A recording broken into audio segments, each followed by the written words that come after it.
এই ঘটনাটি আফগানিস্তানের এক যুবক এবং গরিব ছেলে কাদেরের সঙ্গে ঘটা একটি অলৌকিক ঘটনা। কাদের একজন এতিম এবং গরিব ছেলে ছিল। সে তার গ্রামে তার বাড়িতে একাই বসবাস করত। তার বাবা মা অনেক বছর আগে মারা গিয়েছে। কাদের অনেক ভালো একজন মানুষ ছিল এবং এলাকার সকলে কাদেরের কাজের জন্য তাকে প্রশংসা করত। কাদের ক্ষেত খামারে কাজ করে তার রুজি চালাতো। কাদের যে স্থানে থাকতো সেই স্থান ছিল রেগিস্তানের একটা অঞ্চল। চারিদিকে শুধু মরুভূমি এবং সেখানেই কয়েকটা মেষ পালন করে এবং আশেপাশে তার একটু জমি চাষবাস করেই তার দিনকাল চলত।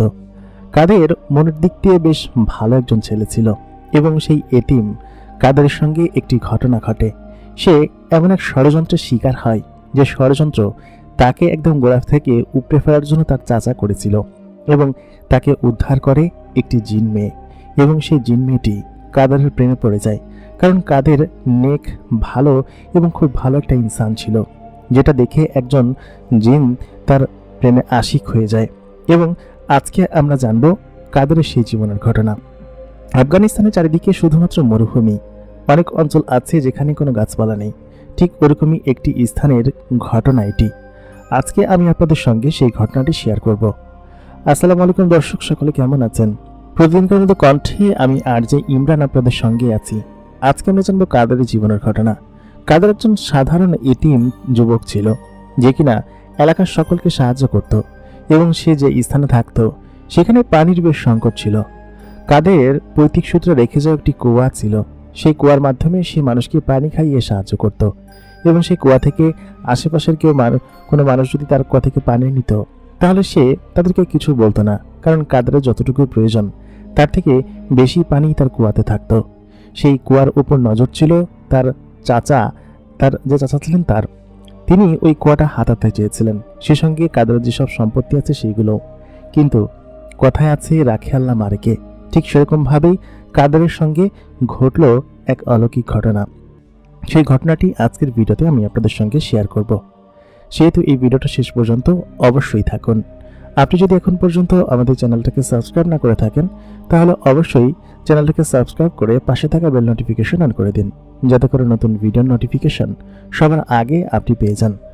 তাহলে চলুন আমরা সরাসরি কাদেরের জীবনের ঘটনায় চলে যাই। আমার নাম আব্দুল কাদের। আমি একজন গ্রামের সাধারণ যুবক। আমি গ্রামে চাষাবাদ করে নিজের রুজি চালাই এবং যতটুকু প্রয়োজন হয় ততটুকুর ভরণ পোষণ করি। আমার আগে পিছিয়ে দেখার মতো কেউ নেই।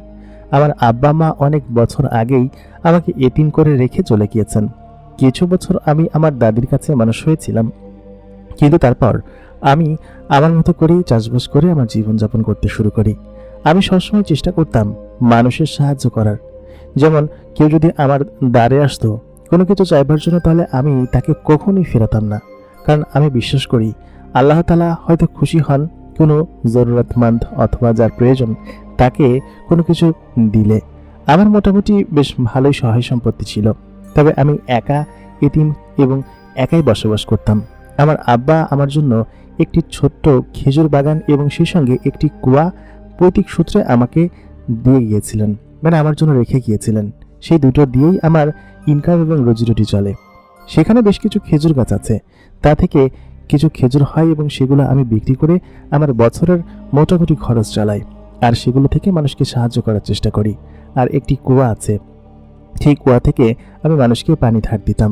মূলত আমরা যেই অঞ্চলটাতে থাকতাম এই অঞ্চলটা চারিদিকে শুধুমাত্র মরুভূমি। শহর অঞ্চলের সুযোগ সুবিধা এদিকে একদমই কম। প্রতি বছর গরম মৌসুমে এখানে পানির আকাল লেগেই থাকতো, বৃষ্টি হতো না বললেই চলে।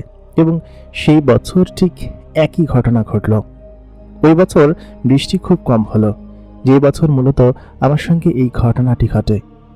ওই বছর চারিদিকে পানির আকাল পড়ে গেল, এমনকি ফসল শুকিয়ে যেতে লাগলো। কৃষকরা খেতে বসেই কান্না করতেন। আমার নিজের ফসলই নষ্ট হয়ে গেল। তবে আল্লাহ ভালো যে আমি যে কুয়াটাতে সকলকে পানি দিতাম সেই কুয়াতে তখন পর্যন্ত পানি ছিল। আশেপাশে যত কুয়া ছিল সমস্ত কুয়া শুকিয়ে গিয়েছিল, এমনকি মানুষজনে এক প্রকার দুর্ভিক্ষ দেখা দিয়েছিল। তবে আমি চেষ্টা করতাম সবসময় মানুষকে পরিষ্কার পানি পান করাতে এবং তাদেরকে পানির প্রয়োজন মেটাতে, কারণ আমার একা কুয়া থেকে এত পানির প্রয়োজন ছিল না। কুয়াটা ছিল আমার ঘর থেকে 10-15 হাত দূরে একটি গাছের গোড়ায়, এবং সেখানে এখান দিয়ে যাওয়া পথিকরা পানি পান করত। আমি চেষ্টা করতাম সকলকে সাহায্য করার। আমি সেই বছর প্রত্যেককে ওরকমভাবে পানি খাওয়াতে লাগলাম, কারণ আশেপাশের সমস্ত কুয়া ভরে উঠেছিল তখন। সেই মুহূর্তে আমি সকলকে পানি খাওয়ানোর জন্য উদ্যোগ নিলাম, এবং দেখতে দেখতে কিছু দিনের মধ্যে আমার কুয়ার পানি প্রায় শেষ হয়ে আসলো।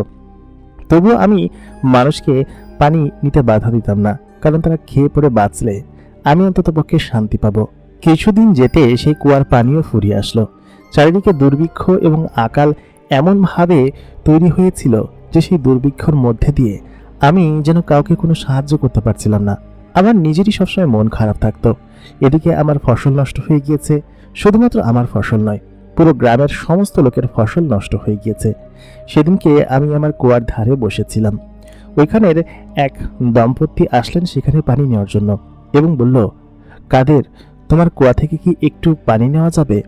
আমি তখন তাকে বললাম, আন্টি বা চাচি, আমার কুয়ার তো পানি ফুরিয়ে গিয়েছে, আপনারা চাইলে দেখেন যতটুকু অবশিষ্ট আছে নিয়ে যেতে পারেন কিনা।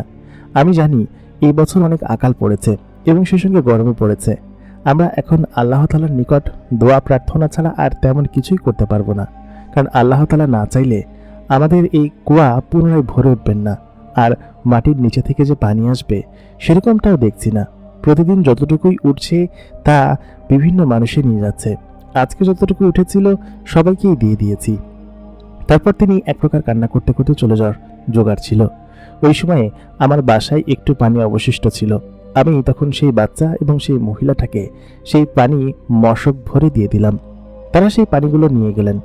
আমি কি খাবো সেটা নিয়ে আমার কোনো মাথা ব্যথা ছিল না। আমি একা মানুষ আর যুবক, খেলে খেলাম, না খেলে না খেলাম। কালকে সকালে আবার একটু পানি জমে থাকবে, সেই পানি উঠিয়ে আবার আমরা খেতে পারবো। আমাদের বংশ পরম্পরায় এই কুয়াগুলো থেকেই আমরা পানি আহরণ করি এবং এইগুলোই খাই, কারণ আমাদের এইখানে সরকারি ব্যবস্থা বা ওরকম কোনো কিছুই উন্নত ছিল না। সেই অবস্থায় আমি তো সেই রাতটা কোনো মতো কষ্ট মষ্টে পার করি। এর পরের দিন গ্রামের সকলের এরকম আকুতি মিনতি দেখে আমি সত্যি ভীষণ কষ্ট পাচ্ছিলাম। ওইদিনকে দুপুরবেলা যখন আমি কুয়ার ধারে বসেছিলাম, আমার গলা তৃষ্ণা এবং পিপাসায় ফেটে যাচ্ছিল।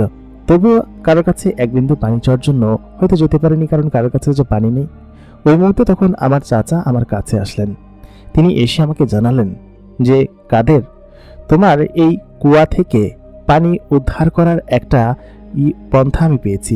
সেটা হচ্ছে, গতকালকে আমি স্বপ্ন দেখলাম এই কুয়োর ভিতরে নেমে যদি তুমি নিচে সামান্য একটু গর্ত খোঁড়ো, তাহলে তুমি সেই কুয়ো থেকে পানি তুলতে পারবে। এটাই আমি দেখেছি। আমি তো আমার চাচার কথা শুনলাম। আমার চাচা এমনিতেই আমাকে পছন্দ করে না, সবসময় আমার পেছনে লেগে থাকে বা আমার ক্ষতি করার চেষ্টা করে, কিন্তু আজকে ওনার এরকম সদ্বুদ্ধি উদয় হয়েছে দেখে আমি চাচার কথা শুনলাম এবং বললাম, আচ্ছা ঠিক আছে চাচা, আজকে তাহলে আমি নামছি একটু পরে, আপনারা দড়ি নিয়ে আসুন। তিনি তখন বললেন যে, এখন নামতে হবে না, তুমি সন্ধ্যার পরে নেমো, কারণ ওই সময়টাতে পানি উঠে আসো, তো আমরা উপর থেকে আগুন জ্বালিয়ে আলো দিব, আর নিচে থেকে তুমি ওইটা খুঁজতে থাকবে।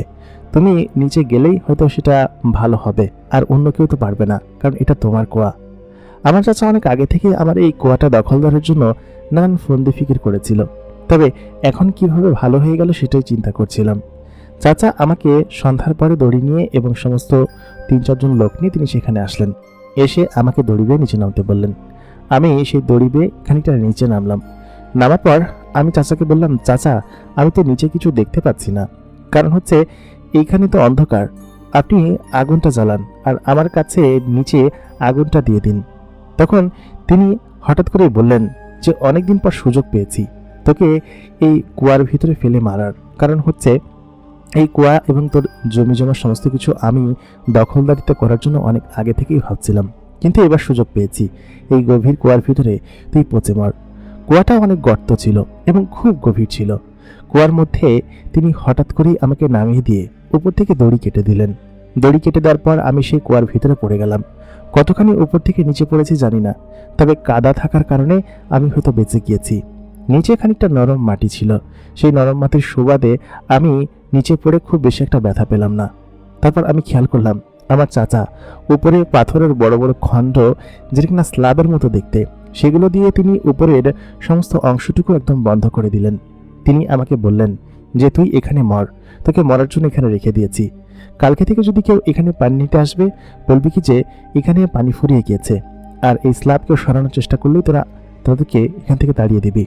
দেখি কতদিন এটার ভিতরে থাকে, নিশ্চয়ই ও মরে যাবে। তারপর এই কুয়ো হয়ে যাবে আমার এবং ওর সম্পত্তি সমস্ত কিছু, কেউ ওকে খুঁজে পাবে না। সকলে এরকমটা করে এখান থেকে চলে গেল। আমি আকাশের দিকে তাকিয়ে দেখলাম তখন আর কিছুই দেখা যাচ্ছে না, চারিদিকে শুধু অন্ধকার, ময়লা দুর্গন্ধ আর কাদা। এর ভিতরে কিছুক্ষণ থাকলেই কাদার গন্ধে এবং এইখানের যে কেমিক্যাল আছে সেই সমস্ত কিছুর গন্ধেই আমি কিছুক্ষণের মধ্যে মারা যাব, সেরকমটাই মনে হচ্ছিল। আমি তার ভিতরে পড়ে কি করবো কিছু বুঝে উঠতে পারছিলাম না। আমি অনেক চিৎকার চেঁচামেচি করলাম, কিন্তু কেউ আমার শব্দ শুনছিল না, কারণ এই পুরো রেগিস্তানে আশেপাশে কোনো ঘর বাড়ি নেই। আমার ঘরের পাশে দূর দূরান্তে কোনো ঘর বাড়ি নেই। আশেপাশে অনেক জায়গায় আমি অনেক ধরনের চিৎকার চেঁচামেচি করে লোক জড়ো করার চেষ্টা করেছি, কিন্তু কেউ আমার সাহায্যের জন্য এখানে হয়তো এখন এগিয়ে আসবে না। সকাল হতে হতে এখানকার যে বিষাক্ত গ্যাস আছে আর যে কাদার গন্ধ, তাতে হয়তো আমি এখানে মরে পড়ে থাকবো। চাচা নিশ্চয়ই এই কথাই চিন্তা করে আমাকে এর ভিতরে ফেলে দিয়েছেন। আমি তখন সেখানে কাদার ভিতরে বসেই কান্না করতে শুরু করলাম, কারণ আমার এখন কোনো কিছু করার নেই। চাচা আমার সঙ্গে ষড়যন্ত্র করেছে। চাচা তাহলে নিজে ভালো হননি, ভালো হবার নাটক করে তিনি আমাকে এরকম ভাবে একটা কুয়ার ভিতরে ফেলে দিলেন। আমি তখন ভীষণ ভয় পাচ্ছিলাম। আমি সেখানে বসে কান্না করতে শুরু করলাম, কারণ তাছাড়া আমার আর কোনো উপায় ছিল না। আমার আব্বা আম্মার কথা চিন্তা করতে শুরু করলাম। ঠিক সেই সময়ে একটি কণ্ঠ আমার কানে ভেসে আসলো। এখানে কোনো কণ্ঠ যে আসতে পারে সেটা আমি কখনো বিশ্বাস করিনি বা বিশ্বাস করতাম না। আমি খেয়াল করলাম যে কণ্ঠটা এই কুয়ার ভিতর থেকে কোথাও থেকে একটা ভেসে আসছে। আমি আশেপাশে অনেক জায়গায় সেখানে সেই কণ্ঠের সোর্স খুঁজতে লাগলাম। তারপর হঠাৎ করে আমার কাছে আবার কণ্ঠ আসলো যে তুমি আস্তে চুপ করো, শুধু আমার কথা শোনো, আমি তোমাকে যেটা বলছি সেটা শোনো। আমি তখন তাকে বললাম যে কে আপনি এবং আমাকে এখান থেকে ডাকছেন কিভাবে? আপনি কোথায়, উপরে নাকি নিচে? আমি উপরে কয়েকবার দেখলাম, কিন্তু তখনও সেই স্ল্যাবগুলো সেখানেই ছিল এবং সেখানে ওরকম ভাবে পড়েছিল সমস্ত কিছু। আমি তখন তাকে বললাম তুমি কে? সে তখন বলল যে আমার নাম সোহেরা। আমি বললাম সোহেরা, এটা আবার কেমন নাম? সে তখন বলল হ্যাঁ, আমি এখানে অনেক বছর ধরে কয়েদ হয়ে আছি, তুমি দয়া করে আমাকে এখানে মুক্ত করো। আজ পর্যন্ত কেউ এই কুয়ার নিচে পর্যন্ত আসেনি, আর আমার কণ্ঠ উপর পর্যন্ত কোনোদিনই পৌঁছাতো না। তুমি এখানে কেন এসেছো? কুয়াতে তো একদমই পানি নেই, আমাকে এখানে কয়েদ করে রাখা হয়েছে। আমি তখন মেয়েটিকে বললাম যে কি কি কি বলছেন আপনি? আপনাকে কয়েদ করে রাখা হয়েছে মানে? আপনি এখানে কয়েদ হলেন কিভাবে? এখানে কয়েদ হয়ে কেউ থাকতে পারে? এখানে তো পানিতে ভরপুর থাকে সবসময়। ঠিক সেই মুহূর্তে সোহেরা বলে উঠল, হ্যাঁ আমি জানি যে তুমি আমার কথা বিশ্বাস করছো না যে এখানে কেউ কয়েদ থাকতে পারে, অথবা পানির নিচের এই অংশটা থেকে বন্দী থাকতে পারে। আমি জানি তুমি এটা নিয়ে হয়তো অনেক নানান ধরনের কথা ভাবছ, কিন্তু এটা সত্য কথা। আমি এখানে কয়েদ হয়ে আছি অনেক বছর ধরে এবং তুমি আমাকে এখান থেকে উদ্ধার করতে এসেছো। আমি জানি তুমি খুব ভালোভাবেই আমাকে এখান থেকে উদ্ধার করে নিয়ে যেতে পারবে। আমি যেটা বলি সেটা শোনো। আমি তখন তাকে বললাম তুমি কি বলছো, এটা তুমি কে এবং তুমি এখানে কিভাবে বন্দী থাকলে? মেয়েটি তখন বললেন আমি কে সেটা তুমি জানতে পারবে, তোমাকে যেটা বলা হচ্ছে সেটা তুমি করো। তোমার এই পাশে ডান দিকে দেখবা, হাত দিয়ে দেখো একটা বড় ইট আছে, সেই ইটটি বাইরে বেরিয়ে আছে। ওই ইটের ওপর জোরে একটা চাপ দাও। আমি সেই ইটগুলো হাত দিয়ে হাতাতে লাগলাম, দেখলাম সবগুলো ইটই মসৃণ, তবে একটি ইট একটু উঁচু হয়ে বের হয়ে আছে। আমি তখন আমার প্রাণপণে সেই ইটটাকে ধাক্কা দিয়ে সেই ইটটাকে ভেতরে ঠেলার চেষ্টা করলাম, কিন্তু সরছিল না। অনেকক্ষণ চেষ্টা করার পর বললাম আমি পারছি না সোহেরা, এটা সরাতে পারছি না। সে তখন আমাকে বলল তুমি পারবে, চেষ্টা করতে থাকো। তারপর আমি আমার সমস্ত শক্তি এবং খোদার নাম নিয়ে যখন জোরে ধাক্কা মারলাম, ধাক্কা মারার সঙ্গে সঙ্গে সেই ইটটি ভেতরে চলে গেল। ঠিক সেই সময়ে কুয়ার মধ্যে একটা হালচাল হতে লাগলো। কুয়ার এই পাশ থেকে ওই পাশ যেন নড়তে শুরু করলো, মনে হচ্ছিল ভূমিকম্প হচ্ছে। ঠিক সেই মুহূর্তে ওই পাশে একটা বড় দ্বার খুলে গেল। কুয়ার নিচের সাইডে যে পাশে হচ্ছে গিয়ে একটা কাদা নিচের দিকে নেমে গিয়েছে, সেই সাইডটাকে একটা সিঁড়ি নিচের দিকে নেমে গেল। আমি সেই সিঁড়ি দিয়ে তখন বললাম কি যে এদিক দিয়ে যেতে হবে। মেয়েটি তখন আমাকে বলে উঠলো হ্যাঁ, এদিক দিয়ে তুমি নেমে আসো। তারপর আমি সেই কুয়ার মধ্যে থেকে নিচে নেমে যেতে লাগলাম। সঙ্গে সঙ্গে যতটুকু পানি এবং কাদা ছিল সেগুলো নিচে নেমে আসতে লাগলো। আমি খেয়াল করলাম সেই সিঁড়ি দিয়ে যখন নিচে নামলাম, ভেতরে বড় একটা সুড়ঙ্গ আছে এবং এই সুড়ঙ্গর পথ দিয়ে নিচে থেকে হয়তো মাটি উঠে আসে বালির স্তর পার হয়ে। এবং আমি যখন সেই সুড়ঙ্গ দিয়ে নিচে পর্যন্ত গেলাম, যাওয়ার পর সেখানে দেখলাম সেখানে একটি কক্ষ রয়েছে এবং সেই কক্ষের ওপরে একটি বড় আয়না রাখা। আমি তখন তাকে বললাম, এখানে এই আয়নাটা কিসের জন্য রাখা? আমি মেয়েটাকে দেখতে পাচ্ছিলাম না অন্ধকারে। সে তখন আমাকে বলল যে, তুমি আয়নার আবছা আলো দেখতে পাচ্ছ, তাই তো? আমি বললাম, হ্যাঁ, আয়নাতে আবছা আলো দেখা যাচ্ছে, কিন্তু অন্ধকারের ভিতরে এই আয়নাটা জ্বলজ্বল করছে কিভাবে? আর এই আয়নার মধ্যে আমাকেও দেখা যাচ্ছে না, খুবই আবছা আলো। তখন সে বলল, এটা কোনো স্বাভাবিক আয়না নয়, এটা একটি জাদুকরী আয়না এবং এখানে আমি কয়েকশো বছর ধরে কয়েদ অবস্থায় রয়েছি। তুমি আমার এই কাছে আসো, কাছে এসে আয়নাটাকে ভেঙে ফেলো। ভেঙে ফেলা মাত্রই আমি এখান থেকে মুক্ত হয়ে যাব। আমি তখন তাকে বললাম, কি বলছো তুমি এসব? তুমি আয়নার ভিতরে কিভাবে বন্দী হলে?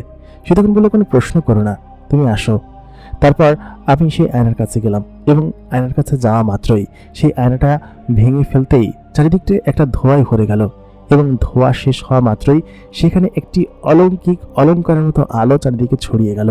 এরকম অদ্ভুত আলো এর আগে আমি কখনো দেখিনি এবং চারিদিকটা এমন নীল আভার মতো আলো ছিল, সেই আলোটা আমি চোখ ঝলসে যাচ্ছিল আমার। আমি তখন সেই আলোটার চোখ ঠেসে ধরে আলোটার দিকে তাকাতে পারছিলাম না। বেশ খানিক্ষণ পর আলোটা হালকা হালকা করে নিভতে শুরু করলো। আমি চোখ মেলে তাকালাম, তাকিয়ে দেখলাম আমার সামনে জল জল করা একটি মেয়ে দাঁড়িয়ে আছে। মেয়েটার শরীর থেকে অনবরত যেন নূরের মতো আলো ঝরে পড়ছে। শুধু কি তাই, মেয়েটার পরনে জামা এবং তাকে দেখে একদম আমার বয়সী একটি মেয়ে মনে হচ্ছে। আমি তাকে দেখে বললাম, তুমি এখানে কয়েদ ছিলে কি হবে, আর তুমি কে? সে তখন বলল, আমি সমস্ত কিছু বলছি, আগে তোমাকে এখান থেকে উদ্ধার করি, তুমি বাইরে চলো। তারপর ওই মেয়েটি এক ধুরুম করে উড়ে এসে আমাকে ধরলো নাকি কি করলো আমি জানি না। আমি দেখতে পেলাম কুয়োর যে ভেতরটা সেখান থেকে আমি উঠে আসছি এবং চারিদিকটা একটা অন্যরকম আলোতে ভরে গিয়েছে এবং খানিকটা ওপরে আসার পর আমি খেয়াল করলাম আমি কুয়োর বাইরে দাঁড়িয়ে আছি এবং কুয়োর ঢাকনাটা ঠিক সেরকম ভাবেই ওরকম বড় বড় স্ল্যাব দিয়ে আটকানো, নিচে কোনোভাবেই দেখার উপায় নেই বা বোঝার উপায় নেই। আমি তখন সেখানে বসে রইলাম। আমি কোনো কিছু বুঝে উঠতে পারছিলাম না। আমি কুয়োর সাথে ঢেলান দিয়ে সেখানে কাদা অবস্থায় বসে পড়লাম, কারণ আমার গায়ে এবং পাঞ্জাবিতে পায়জামাতে সমস্ত জায়গায় কাদা মাটি দিয়ে ভরেছিল। আমি সেখানে চুপচাপ বসে আছি। ওই মুহূর্তে তখন সোহেরা বলল, তুমি একজন ভালো এবং নেককার ছেলে, তোমার নাম কি? আমি বললাম, আমার নাম কাদের। সে বলল, কাদের, তুমি এই কুয়োর ভিতরে কি করছিলে, আর এই কুয়োর ভিতরে তুমি পড়ে গেলে কিভাবে? আর দেখে তো মনে হচ্ছে না যে তুমি এখান দিয়ে পড়ে গিয়েছো, কারণ এটার উপরে বড় বড় স্ল্যাব দেওয়া, এই অবস্থায় তো পড়ে যাওয়ার কোনো সম্ভাবনা নেই। তুমি তাহলে এটার ভিতরে গেলে কিভাবে? আমি তখন সেই সুন্দরী মেয়েটিকে বলতে লাগলাম সমস্ত ঘটনা, আমাদের গ্রামের ঘটনা এবং আকালের ঘটনা এবং পানি না থাকার ঘটনা এবং কিভাবে আমার চাচা ষড়যন্ত্র করে আমাকে এই কুয়োর ভিতরে ফেলে দিয়েছে, সেই সব ঘটনা আমি একে একে ওনাকে বলতে লাগলাম। এবং সে আমাকে বলল, তোমার চাচা আসলে খুবই খারাপ একজন লোক এবং তিনি তোমার সঙ্গে যা করেছেন সেটা একদমই ভালো কাজ করেননি। তারপর আমি তাকে জিজ্ঞেস করলাম, আচ্ছা আপনি কে এবং আপনি কুয়ার ভিতরে কি করছিলেন, আর এই কুয়ার ভিতর থেকে আমি উঠেও বা আসলাম কিভাবে, আর আপনার গায়ে এরকম জলজল করে আলোই বা কেন জ্বলছে? মেয়েটি তখন উত্তর দিল, আমি একজন জিন জাতি, আমি অনেক বছর ধরে এই কুয়ার ভিতরে বন্দি অবস্থায় রয়েছি এবং এক লম্বা ঘটনা, সেটা তো আমাকে না হয় পরে বলবো, কিন্তু তোমার চাচা তোমার সঙ্গে যে ষড়যন্ত্র করেছে তার বদলা তোমাকে নিতেই হবে এবং সেটা আমি তোমার চাচাকে দেখাবো। তারপর আমি বললাম কি যে না না, আমার চাচা যা করেছেন, আমি যে বেঁচে ফিরেছি সেটা আল্লাহর কাছে লাখ লাখ শুকরিয়া, আর তোমাকে অনেক ধন্যবাদ। মেয়েটি তখন উত্তর দিল, একদমই না, আজকে থেকে আমি তোমার সঙ্গে কিছুদিন থাকবো, তারপর আমি ফিরে যাব আমার জগতে, আমার কাবিলায় যেখান থেকে আমি এসেছিলাম। কিন্তু তোমার সমস্যা এগুলো সমাধান না করে আমি এখান থেকে যাব না। তোমাকে এবং তোমার গ্রামের সমস্ত সমস্যার সমাধান করে তারপর যাব এবং তোমার চাচাকে একটা সবক আমি শেখাবই, যাতে করে সে আর কোনোদিন কোনো মানুষের সাহায্য না করে কোনো ক্ষতি না করতে পারে। আমি তখন বললাম, না না, থাকে এগুলো। সেই মুহূর্তে সোহেরা বলল, তুমি উঠে দাঁড়াও। আমি তখন সেখানে দাঁড়ালাম। দাঁড়ানোর পর আমার চারিদিকে একটা আলো ঘুরপাক খেলো এবং কিছুক্ষণ পর খেয়াল করলাম আমার যে ময়লা এবং কাদাযুক্ত পোশাকটা ছিল সেই পোশাকটা পরিবর্তন হয়ে আমার শরীরে অন্য একটা পোশাক চলে এসেছে, যে পোশাক বেশ চকচক করছে এবং সেটা বেশ দামি একটা পোশাক। তখন আমি বললাম, এটা কিভাবে সম্ভব হলো? তখন সোহেরা বলল, আমি একজন জিন জাতি, আমার সাথে ক্ষমতা আছে এবং জাদুশক্তি আছে, জাদুশক্তি দিয়ে আমি যে কোনো কিছু করতে পারি। আমি বললাম, সোহেরা, তাহলে কি তুমি আমার গ্রামের এই দুর্ভিক্ষকে দূর করতে পারবে, পানির সমস্যার সমাধান করতে পারবে? সোহেরা তখন বলল, কেন পারবো না, অবশ্যই পারবো। তুমি খুব ভালো একজন মানুষ, তুমি তোমার ওই মৃত্যু মুহূর্তেও তোমার গ্রামবাসীর কথাও চিন্তা করছিলে এবং ভাবছিলে যে মানুষজনকে কিভাবে সাহায্য করা যায়। সত্যি তুমি খুব নেককার একজন বান্দা, তোমাকে দেখে আমার খুব ভালো লেগেছে। চলো, তোমার বাড়িতে চলো। তারপর আমি ওইখান থেকে হাঁটতে যাব, ঠিক সেই মুহূর্তে সোহেরা আমাকে সেখানে একটা বাতাসে উড়িয়ে নিয়ে গেল এবং বেশ খানিকক্ষণ পর আমি দেখলাম আমি আমার ঘরের সামনে দাঁড়িয়ে আছি। আমি আমার ঘরটা খুললাম, খুলে ভেতরে আসলাম। আমার ঘরটা খুব বেশি বড় না, ভাঙাচোরা একটা ঘর। আর মরুভূমির ভেতরে এরকম একটা ঘর আমার আব্বাই নির্মাণ করেছিলেন। ঘরের চারিদিকটা একদম ভাঙাচোরা, এক পাশ দিয়ে ঘরের চাল খসে পড়ছে, অন্য পাশ দিয়ে ফুটো হয়ে গিয়েছে। শীতের কালে এই দিক দিয়ে বাতাস আসে, বিশেষ করে রাত্রেবেলা বেশ ঠান্ডা লাগে। এই কথা আমি যখন ওকে বললাম, সোহেরা বলল, আমি তোমার বাড়ি ঠিক করে দিব, তবে সেটা এখন না। আমি তোমাকে এবং তোমার গ্রামবাসীকে সাহায্য করব, তারপর আমি সমস্ত কিছু করে দেব, ঠিক আছে? আমি তখন বললাম, আচ্ছা ঠিক আছে, কিন্তু আমার ঘরে তো সবার জন্য একটা মাত্র জায়গা আছে, সেটা এই চৌকির উপর আমি ঘুমাই, এখানে কি তুমি শুতে পারবে? সোহেরা তখন জানালো, এতদিন ওই আয়নার ভিতরে বন্দি থেকে আমার নিজের কাছেই কেমন যেন অদিচ্ছে লাগছে, সেক্ষেত্রে এই বিছানাটা খুব বেশি মন্দ নয়, এখানে শোয়া যায়। তারপর সোহেরা তার হাত ঘোরালো, হাত ঘোরানোর কিছুক্ষণ পর সেখানে ওই বিছানাটা পরিবর্তন হয়ে একটা খুব দামি এবং খুব সুন্দর অলংকার দিয়ে মোড়ানো একটি বিছানায় পরিণত হয়ে গেল। আমি তখন বললাম, এটা কিভাবে সম্ভব? সোহেরা জানালো, জাদুশক্তি দিয়ে আমি অনেক কিছুই করতে পারি এবং এটা আমার জন্য কোনো ব্যাপার না, তুমি এখানে শো। আমি বললাম, কিছু কেন, আর তুমি কোথায় শোবে? সোহেরা বলল, আমরা তো রাত্রে ঘুমাই না, আর তাছাড়া এখন আমি ঘুমাবো না, এখন আমি বাইরে একটা সফর দিয়ে আসবো, আমি তোমার সঙ্গে কালকে সকালবেলা দেখা করব, ঠিক আছে? তাই বলে সোহেরা সেখান থেকে চলে গেল। পরের দিন সকাল হলো, ওদিকে আমার চাচা সকলকে বলতে লাগলেন, কারণ সকলে আমাকে খোঁজ করার জন্য অনেক খোঁজাখুঁজি করেছে এবং সকাল থেকে আমাকে কেউ নাকি কোথাও পায়নি। আর আমি এমন ঘুম দিয়েছি যে সকালবেলা আমাকে কেউ ডাকতে এসেও হয়তো আমাকে খুঁজে পায়নি। ওইদিকে আমার চাচা প্রত্যেকে বললেন যে কাদের নাকি হারিয়ে গিয়েছে এবং তিনি আর কখনো ফিরে আসবেন না। আর এই কুয়োর মুখে যে স্ল্যাব দেওয়া, এগুলো আমি দিয়েছি। এখন থেকে এই কুয়ো এবং আমার ভাতিজার যেসব গাছপালা আছে, এই যেসব বাগান আছে এবং ঘরবাড়ি আছে, সব আমার। ও এখান থেকে চলে গিয়েছে, কালকে যাওয়ার সময় আমাকে সকলে বলে গিয়েছে। এই কথা শোনার পর গ্রামবাসী তার কথা বিশ্বাস করে না এবং বলে যে কাদের এরকমভাবে যেতে পারে না। কাদের খুবই ভালো একটা ছেলে, প্রত্যেককে সাহায্য করে, তাছাড়া একমাত্র কাদেরের কুয়োতেই পানি আসে, তাছাড়া এখানে পানিতেও আর কোনো সোর্স নেই। তখন সেই আমার চাচা বললেন কি যে ঠিক আছে, এখান থেকে তোমরা পানি নাও, যতটুকু পানি আছে তোমাদেরকে আমি দিব। পানি একটু উঠেছে, তবে এই কুয়ো থেকে এখন থেকে পানি নিতে হলে তোমাদেরকে ফ্রিতে দিব না, আমি কিছু টাকা তোমাদেরকে ব্যয় করতে হবে। যদি করতে পারো তাহলে এই কুয়ো থেকে আমি তোমাদেরকে পানি দিব। ঠিক সেই মুহূর্তে আমি ঘুম ভেঙে সেখানে এসে উপস্থিত হলাম এবং আমার সঙ্গে সোহেরা ছিল। তখন আমি ঘুম থেকে উঠেছি এবং উঠে সোহেরাকে সঙ্গে করে নিয়ে এখানে এসেছি, তবে সোহেরাকে কেউ দেখতে পাচ্ছে না। আমি তার সঙ্গে দাঁড়িয়ে কথা বলছি। সোহেরা খুব সুন্দর একটি জামা পরেছে এবং তাকে সত্যি দেখতে খুব সুন্দরী। আমি তার দিকে তাকাতে পারতাম না, কারণ তার সুন্দর এবং লাবণ্যময় চেহারা দেখে তার দিকে তাকাবো কিভাবে। আমি তখন আমার চাচাকে বললাম, চাচা যান, আপনি আমাকে যেখানে পাঠিয়েছিলেন সেখান থেকে আমি চলে এসেছি, আর এখন থেকে এই কুয়োর মধ্যে যা পানি হবে আপনাকে বিক্রি করতে হবে না, আমি সকলকে এমনিতেই দিব। আর এই কুয়ো সহ প্রত্যেকটা কুয়োতেই আমি পানি আনার ব্যবস্থা করব।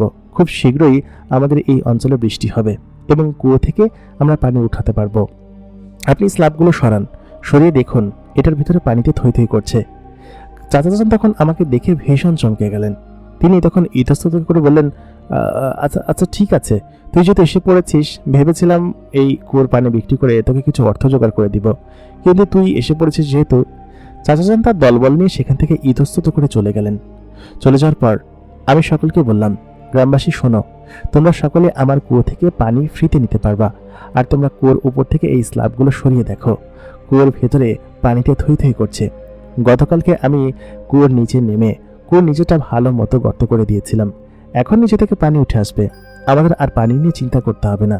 আর তোমরা বিগত কয়েক মাস ধরে যে কষ্ট করেছো সেই কষ্ট আর করতে হবে না। তারপর কিছু জোয়ান লোক মিলে সেই কুয়োর উপর থেকে স্ল্যাবটা সরালো এবং দেখলো কুয়োটা সত্যি সত্যি একদম পানিতে ভরে গেছে এবং পানি কুয়োর অর্ধেক পর্যন্ত চলে এসেছে। আমি সঙ্গে সঙ্গে সোহেরার দিকে তাকালাম, দেখলাম সে মুচকি হাসছে। তার মানে এটা সোহেরারই কাজ। সোহেরা বলল, মাটির নিচে পাতাল পর্যন্ত আমি একটা সুড়ঙ্গ পথ তৈরি করে দিয়েছি, ওই পথ দিয়েই পানি উপরে উঠে আসছে এবং তোমার কুয়োটা যেখানে আছে এটা হচ্ছে পানির সব থেকে ভালো সোর্স, যার কারণে ওইখান থেকে পানিগুলো খুব দ্রুত উপরে উঠে এসেছে। আমার চাচার মুখের দিকে তাকানো যাচ্ছিল না তখন।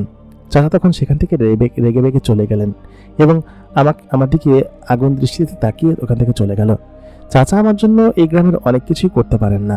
তিনি ফোন দিয়ে এঁটেছিলেন যে আমাকে মেরে ফেলে কুয়োটা দখল করবেন আর আমার সহায় সম্পত্তি জমি জমা যা আছে সকল কিছু তিনি দখল করবেন। কিন্তু সোহেরা থাকার কারণে সেটা হয়তো কখনো সম্ভব হবে না, সেটা আমি জানি। আমি এদিন বেশ খুশি ছিলাম, খুব আনন্দের সহিত গ্রামবাসীরা সকলে এখান থেকে পানি নিয়ে যাচ্ছিল। আমি তখন গ্রামবাসীদেরকে বাহবা দিচ্ছিলাম এবং ওরা আমাকে খুব প্রশংসা করছিল আমার। আমি এবং সোহেরা সকলে চলে যাওয়ার পর সেখানে কুয়োর ধারে বসলাম। তারপর বসে আমি খুব সুন্দরভাবে বাঁশি বাজাচ্ছিলাম। আমি খুব সুন্দর বাঁশি বাজাতে পারতাম। ওই সময় সোহেরা আমাকে বলল, সত্যি তুমি খুব ভালো একটা ছেলে, তুমি গ্রামের মানুষের কথা কত চিন্তা করো, কত ভাবো, সকলে তোমাকে বেশ প্রশংসা করে। কিছুক্ষণ বাদে একজন মহিলা এসে পানি নিতে নিতে কাদেরের প্রশংসা করলেন। কাদের বেশ ভালো ছেলে, এটা সকলেই বলে। আমি বললাম, না না, এরকমটা কিছু না, আমি চেষ্টা করি মানুষকে সাহায্য করার। তারপর তোমার বাসায় কে কে আছে? তোমার বাসায় তো কাউকে দেখলাম না। আমি তখন সোহেরাকে বললাম, আসলে আমার মা এবং বাবা অনেক বছর আগেই মারা গিয়েছে। আত্মীয় স্বজন বলতে তেমন কেউ নেই, আমার ওই চাচা যান আর কেউ না। তারপর সোহেরা বলল, তোমার চাচা যান খুবই দুষ্ট এবং খুবই খারাপ প্রকৃতির লোক। তবে সোহেরা, মানুষের ফসল সমস্ত কিছু নষ্ট হয়ে গিয়েছে, একটা বৃষ্টির ব্যবস্থা করলে ভালো হতো। এই কুয়ো থেকে এখন পানি যদি অন্য জায়গায় নিতে হয় তাহলে তো ওদের কষ্ট হবে, বৃষ্টি হলে ভালো হতো। সোহেরা তখন বলল, আমি তো আর আকাশ থেকে বৃষ্টি নামাতে পারবো না, তবে আল্লাহর কাছে প্রার্থনা করতে পারি, তিনি যদি আমাদেরকে বৃষ্টি দেখা দেন তবে এটা করতে পারবো যে এই কুয়ো থেকে পানি নিয়ে প্রত্যেকের খেতে আমি পানি দিয়ে দিতে পারবো। আমি তখন বললাম, সেটা করলে ভালো হবে, কিন্তু এই কুয়োর পানি যদি শেষ হয়ে যায়? সোহেরা বলল, এই কুয়োর পানি সরাসরি পাতালের সাথে সংযুক্ত করে দিয়েছি, কখনই এই কুয়োর পানি শেষ হবে না। মানুষজন যতই এই কুয়োর পানি খাবে ততই এই কুয়ো আরো পুনরায় ভরে উঠবে। আমি তখন সোহেরাকে বললাম, সত্যি বলছো? তাহলে এখন থেকে আমাদেরকে প্রতি বছর আর পানির কষ্ট করতে হবে না, কাউকে অনেক দূর দূরান্ত থেকেও পানি নিয়ে আসতে হবে না। সত্যি কথা বলতে তোমাকে অনেক ধন্যবাদ। এর পরের দিন আমি গ্রামের সকলের বাড়িতে পানি নিয়ে যাওয়ার জন্য, ওইখানে সমস্ত খেতে পানি দেওয়ার জন্য সকলকে বললাম এবং বললাম, তোমরা যত ইচ্ছে পানি এখান থেকে নিয়ে যাও। আমার চাচা এবং এই এলাকার যে জনপ্রতিনিধি ছিলেন তিনি আমাকে দেখে শুধুমাত্র রাগ দেখাতে লাগলেন এবং ফুঁসতে লাগলেন, কারণ আমি যে সকলকে সাহায্য করছি এটা তার সহ্য হচ্ছে না। এরকম করে বেশ কিছুদিন সময় কেটে গেল। সোহেরার সাহায্য নিয়ে আমি গ্রামের সমস্ত খেতে পানি দেওয়ার ব্যবস্থা করে দিলাম, পানির ব্যবস্থা করে দিলাম। এমনকি সকলে আমাকে নিয়ে বেশ প্রশংসা করত। আমি রাস্তায় কোনো মানুষ দেখলে তাকে খাবার বিতরণ করতাম, পাশাপাশি অনেককে বোঝা উঠিয়ে সাহায্য করতাম, যে কোনো ধরনের সাহায্য করতাম। গ্রামের প্রত্যেকেই আমাকে খুব বেশি পছন্দ করত এবং আমাকে বলতো, তোমার মতো একটা ছেলেই হয় না। সোহেরা নিজেও আমার প্রশংসা করত। সোহেরা ততদিন এসেছে প্রায় 10-12 দিন সময় হয়ে গিয়েছে। আমি সোহেরাকে বলতাম, তোমাকে অনেক ধন্যবাদ, তুমি এখানে এসে আমার পুরো গ্রামকে একদম বিশুদ্ধ করে দিয়েছ। গ্রামের সকলে এখন সুখে শান্তিতে আছে, আমি এটাই চেয়েছিলাম এবং এটার জন্য তোমাকে অনেক ধন্যবাদ সোহেরা। তুমি আমার জীবনে আসার পর থেকে আমি সত্যি অনেকটা উন্নতি করতে পেরেছি এবং অনেক খুশি আমি। সোহেরা এবং আমি সেই রাতে ওইখানের একটি বড় পাথরের উপর বসেছিলাম এবং খোলা আসমান দেখছিলাম। সোহেরা তখন বলছিল, তুমি জানো এই মুক্ত বাতাস এবং এই মুক্ত আকাশ আমি কতদিন দেখি না। আমি বললাম, হ্যাঁ তা সত্য কথা, অনেকদিন হইতে দেখো না। তুমি ওইখানে কতদিন ধরে বন্দী ছিলে? সোহেরা একটা যুবতী মেয়ে, আমার মতোই দেখতে। সে আমাকে তখন বলল, ওইখানে আমি প্রায় 250 বছর ধরে বন্দী অবস্থায় আছি। এই কুয়ো যখন খনন করা হয়েছে সেই সময় থেকেই এই কুয়োর ভেতর আমি বন্দী অবস্থায় আছি। আমি তখন বললাম যে কিন্তু সেটা কেন? তোমাকে এখানে বন্দি কেন করা হয়েছিল এবং এই আয়নার ভিতরে কেন বন্দি করা হয়েছিল? তখন সে তার জীবনের প্রথম দিকের সমস্ত ঘটনা বলতে শুরু করলো। সে বলতে শুরু করলো, আমি যেখানে থাকতাম সেই অঞ্চলটা আমাদের বাণিজ্য এবং সমস্ত কিছুর জন্য বেশ প্রসিদ্ধ ছিল। আমি ওইখানের খুব বড় একজন বণিকের মেয়ে ছিলাম। ছিলাম বলতে আমার বাবা এখন পর্যন্ত বেঁচে আছে কিনা আমি জানি না, তবে আমি যাব। আমি এখন পর্যন্ত আমার বাড়িতে যাইনি এবং সেখানে আমি কখন যাব সেটাই চিন্তা করছি। তোমার এদিকের কাজটা তো সব শেষ হয়ে গিয়েছে, দেখি আর কিছুদিন তোমার সঙ্গে থেকে যায়। আমি বললাম, আচ্ছা ঠিক আছে, তুমি তোমার গল্প বলো। তারপর সোহেরা বলতে শুরু করলো, আমি ওই এলাকার সব থেকে সুন্দরী পরী ছিলাম এবং আমার নজর ওই এলাকার সব ধরনের বখাটে জিনদের আমার উপর ছিল এবং সবসময় ওরা আমাকে নানান ধরনের ভাবে উত্ত্যক্ত করার চেষ্টা করতো, বিরক্ত করত। একদিন আমি পাঠশালা বা বিদ্যালয় থেকে ফিরছিলাম, কোরআনের মজলিসের যে ইয়েটা আছে সেটা শিখার পর আর কি। আমাদের ওইখানেও কোরআনের একটা ইয়ে আছে আল্লাহর তরফ থেকে, তো ওই জিনিসগুলো আমরা পাঠ করি এবং আমাদের অনেক জিনিস আছে যেগুলো কিনা ইবাদত করার জন্য প্রয়োজন হয়, সেগুলো আমরা শিখতে যাই। তো আমি মক্তব থেকে ফিরছিলাম ওই দিনকে। ফেরার পথে কিছু জিন আমার পেছনে পড়ে যায় এবং আমি কোনো কুল কিনারা বা দিশা না পেয়ে তখন মানুষের জগতে এবং এসে এখানে হারিয়ে যায় বলতে ওদের থেকে লুকাতে গিয়ে আমি কোন দিকে চলে এসেছি আমি নিজেও জানি না। এবং আমি তারপর এখানে আসার পর এখানে এক শয়তান সাধু বসবাস করত। সেই সাধু আমাকে ধরে ফেলে আমাকে দিয়ে খারাপ কাজ করাতে চায় এবং ও আমার বশে এনে যা মনে চায় তাই করাতে চায়, কিন্তু আমি সেটা করতে রাজি হইনি এই কারণ হচ্ছে আমি এই জাতীয় কোনো মেয়ে ছিলাম না, আর আমি তখন ছিলাম হচ্ছে যুবতী। আমাকে এখন যেরকম দেখছো আমি ঠিক ওই সময় ওরকম ছিলাম। আমাকে আয়নায় বন্দি করার ফলে আমি এখনো ঠিক আগের মতোই যুবতী রয়েছি এবং ওই সময় আমাকে বন্দি যে সময় যেরকম করেছিল ঠিক সেরকম অবস্থাতেই রয়েছি। তারপর আমাকে ও এই আয়নার ভিতরে বন্দি করে এবং বন্দি অবস্থায় আমাকে ওর সমস্ত ধরনের কাজ করতে বাধ্য করত এবং আমি সেই কাজগুলো বেশ কিছু বছর করেছি। কারণ হচ্ছে আমার আর কোনো কিছু উপায় ছিল না, আমি চাইলে বাড়িতেও ফিরে যেতে পারতাম না। একটা সময় আমি সমস্ত কিছু করতে না করে দেই, ঠিক সেই মুহূর্তে সে এক প্রকার উতলা হয়ে আমাকে এই কুয়োর যে পাদদেশ আছে, গর্ত এবং ঘরটা আছে, ওই ঘরের ওখানে বন্দি করে রাখে এবং ওইখানে প্রতিনিয়ত পানিতে আমার আয়নাটা ভিজে যেত, কিন্তু আমার আয়নার ভিতরে পানি প্রবেশ করতো না। আমি ওইটার ভিতরে ওই ছোট্ট কুঠিরের ভিতরে বন্দি ছিলাম এবং কত শত বছর বন্দি ছিলাম আমি নিজেও জানি না। সম্ভবত 200-250 বছরতে পেরিয়েছে। পৃথিবীর রূপ অনেকখানি বদলেছে। তোমার মনে আছে আমি যখন এখান থেকে বলেছিলাম যে আমি একটু ঘুরে ফিরে দেখে আসবো? আমি ওইখান থেকে ঘুরে ফিরে দেখতে গিয়েছিলাম এবং দেখেছিলাম পৃথিবীর রূপ এবং আমাদের যে গোত্র আছে সেই গোত্র অনেকখানি বদলেছে। আমি প্রথম দিনই আমার বাড়িতে গিয়েছিলাম এবং সেখানে আমার সমস্ত কিছুই আছে, কিন্তু আমি ওইখানে যাওয়ার সাহস করে উঠতে পারিনি। এত বছর পর গেলে ওনারা কি চিন্তা করবেন বা কি মনে করবেন সেই কথা চিন্তা করেই আমি আর সেখানে যাইনি। তবে যাব, আমি কিছুটা সাহস সঞ্চয় করতে পেরেছি। তুমি এত বছর পর আমাকে সেখান থেকে মুক্ত করেছ, এই মুক্তির প্রতিদান যে আমি তোমাকে কিভাবে দিব? আমি তখন বললাম, সোহেরা শোনো, তুমি আমাকে যথেষ্ট উপকার করেছ আর তুমি আমার জীবনের সব থেকে সেরা বন্ধু, আমার জীবনের সব থেকে কাছের একজন বন্ধু, যে কিনা আমাকে এবং আমার লোকজনের জন্য এতখানি করেছ। তোমাকে অসংখ্য ধন্যবাদ। তুমি আমার জন্য যা করেছো তা আমি কখনোই ভুলবো না। সোহেরা তখন আমার দিকে এক দৃষ্টিতে তাকিয়ে থাকতে লাগলো। আমি ওর দিকে তাকাতে পারতাম না, কারণ ওর চেহারা এবং লাবণ্যতা আমাকে কেন যেন ওর দিকে তাকাতে দিত না। ওর যে পরিমাণ রূপ যৌবন ছিল সেদিকে তাকালেই আমার মনের মধ্যে একটা অন্য শঙ্কা জাগত, সেজন্য আমি ওর দিকে তাকাতাম না। সোহেরা তখন আমাকে বলল, কাদের, তুমি আমার দিকে তাকাও না কিসের জন্য? আমি তখন বললাম, আসলে তুমি খুব সুন্দরী তো, এই জন্য তোমার দিকে তাকাই না, লজ্জা লাগে। ও তখন একটু হাসলো, বলল, তুমিও সেই কথা বলছো। আমি কিছুদিনের ভিতরে এখান থেকে চলে যাব, তারপর তোমাকে খুব মিস করব। তারপর আমি বললাম, আমি তোমাকে খুব মিস করব। তুমি আমার এই জগতের জন্য যা কিছু করেছো সব কিছুই আমার জন্য আমার পক্ষ থেকে তোমাকে ধন্যবাদ। ও তখন আমার দিকে তাকিয়ে থাকতে লাগলো, বেশ খানিকক্ষণ দীর্ঘ নিঃশ্বাস ছাড়লো। তারপর আমি ওকে নিয়ে বাড়িতে চলে আসলাম। বাড়িতে আসার পর আমি আমার ঘর থেকে অবাক হয়ে গেলাম, কারণ সোহেরা আমার ঘরের যত আনাচে কানাচে ভাঙা ভাটি সমস্ত যত কিছু ছিল সমস্ত কিছু রাতারাতি পরিবর্তন করে ফেলেছে এবং আমার ঘরে আশেপাশের সমস্ত জায়গা একদম আধুনিক বাড়ির মতো করে ফেলেছে। মানুষজন দেখলে কি চিন্তা করবে সেটাই আমি সকালে উঠে ভাবতে শুরু করলাম। এবং সকলে তো আমাকে বেশ ভালোবাসত এবং পছন্দ করত। সোহেরা আমাকে বলল, আমি আজকে চলে যাব, আর তোমাকে আমি বলেছিলাম না যাওয়ার সময় তোমাকে এমন কিছু দিয়ে যাব যা কিনা তোমার জীবনকে সমৃদ্ধ করবে। আমি তোমাকে সেই সমস্ত কিছুই দিয়ে যাচ্ছি।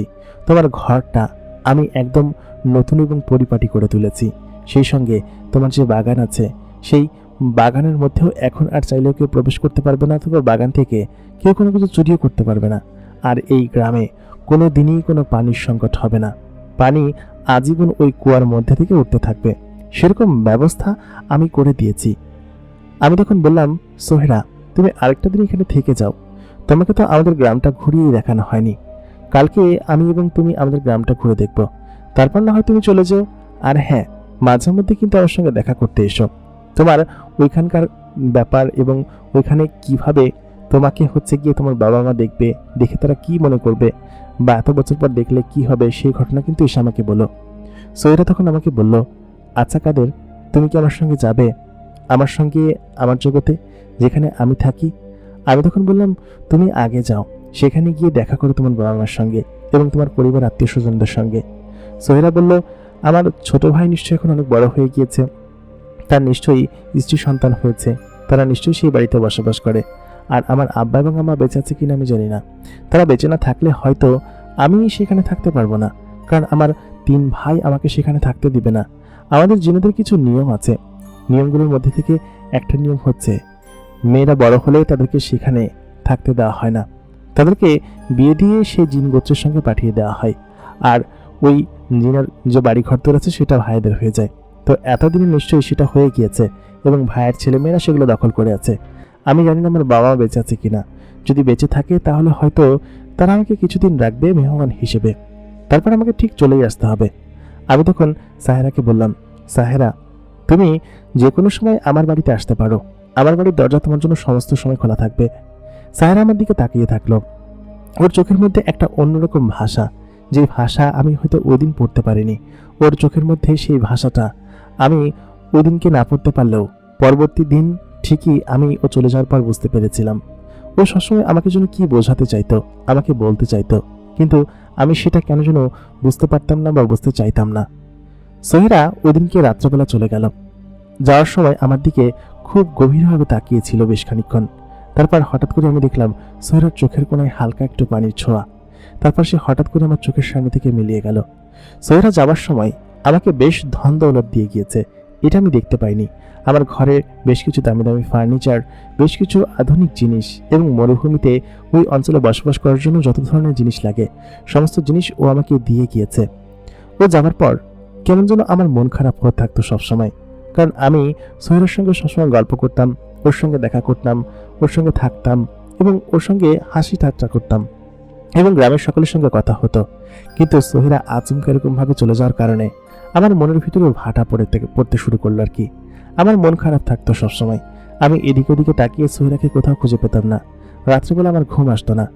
সোহেরা যাওয়ার সময় আমার যে বাড়ি ঘর ঠিক করে দিয়ে গিয়েছিল সেটা দেখে আমার চাচাজান একদিন বললেন কি যে, কিরে কাদের, তুই হঠাৎ করে এরকম বড়লোক হয়ে গেলি কিভাবে? তোর বাগানটা চারিদিকে ঘেরাও দেওয়া, আবার ফসলও হয়েছে খুব ভালো, আবার এদিকে দেখছি বাড়ি একদম চকচক করছে, বাড়ির চারপাশে বাউন্ডারিও দিয়ে দিয়েছিস, এত টাকা পেলি কোথায়? এবং তিনি আমাকে নিয়ে সবসময় নানান ধরনের কথাবার্তা গ্রামে ছড়িয়ে ছিটিয়ে বেড়াতে লাগতেন। ওই সময়ের পর থেকে গ্রামবাসীরা তো এমনিতেই আমাকে পছন্দ করতেন, কিন্তু আমার চাচাজানের কথা তেনারা মোটেই বিশ্বাস করতেন না। গ্রামে যার সঙ্গে আমার দেখা হতো তার সঙ্গেই উনি আমার নিয়ে বাজে কথা এবং খারাপ কথা ছড়িয়ে ছিটিয়ে বেড়াতেন। এই জিনিসগুলো আমার কাছে ভালো লাগতো না, তবে চাচা মানুষ তো, সেটা তাকে কিছু বলতাম না। সোহেরা ততদিনে প্রায় 15 দিনের উপর হয়েছে চলে গিয়েছে, তার মানে নিশ্চয়ই তার বাবা মা এখনো বেঁচে আছে এবং তার ভাইরা তাকে গ্রহণ করেছে। কিন্তু সোহেরা যাওয়ার পর থেকে কেন যেন আমার মন খারাপ থাকতো এবং সবসময় চিন্তা করতাম ও যদি আবার আসতো। কিছুদিন পর ওর আসার কথা ছিল, কিন্তু ও কেন আসলো না এই কথা ভাবতাম। আর গ্রামের সকলে আমাকে তো আগে থেকে বেশ ভালোবাসতো। গ্রামে হঠাৎ করেই একদিন এক বিপদ ঘটল। বিপত্তিটা এমন ছিল যে এক ধরনের রোগ সেই গ্রামে ছড়িয়ে ছিটিয়ে গেল। অনেকেরই সেটা হচ্ছিল, কিন্তু কি ধরনের রোগ সেটা আমি বুঝতে পারছিলাম না। 3 দিনের মাথায় আমি বেশ চিন্তিত ছিলাম। সেদিনকে আমি ওই যে বাড়িতে রোগ হয়েছিল মূলত সেই বাড়িতে গিয়ে তাকে দেখে চলে এসেছিলাম, কারণ তিনি ওই রোগে মারা গিয়েছিলেন। আমি বাড়িতে ফিরছিলাম, ফেরার পথে আচমকা আমি একটা সুগন্ধ আমার নাকে পেলাম। সুগন্ধটা দেখে আমি চমকে গেলাম। আমি সঙ্গে সঙ্গে বললাম, সোহেরা তুমি?